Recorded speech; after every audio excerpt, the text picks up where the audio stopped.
Kanela lokalula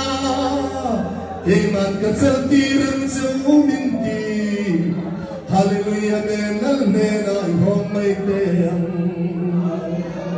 Hallelujah Thola kamanay ken singlo Kanela lo horo minti Amen amen Mangay nain min kawe in magring alon Hallelujah Hallelujah Hamsing kadang mayor Rapay rapay malay malay Hallelujah Amen Amen Amen Amen Amen Ending ne mo'y lokal ton Lehihikan nito may Hoy natin kiyan Zion Resino Zion Kafanayem Hallelujah Also Huntan Kenta Kachuan Hoy na ang tuwar-tolofe Hoy na ang tuwar-tolofe Nung ngayon tolawanti Oh, kay pagkahansin Feo na suwanin Kalungay ito'y samsam lalpan asyuhul tonga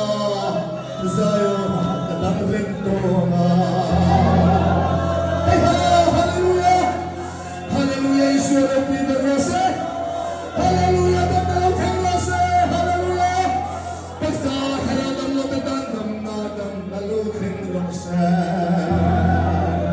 Ishwara Nanidam na Kangaye Kangaye Oh, nalpakaran siyang sense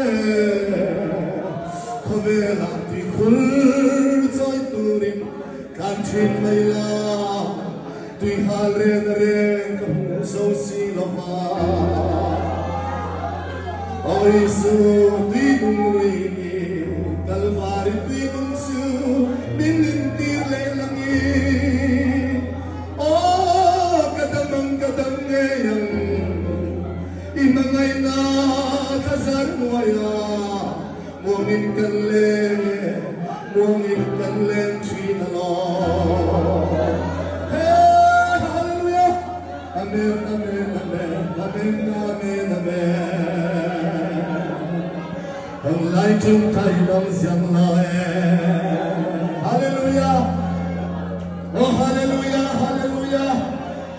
Ang siyang lae Berumbay singlay mole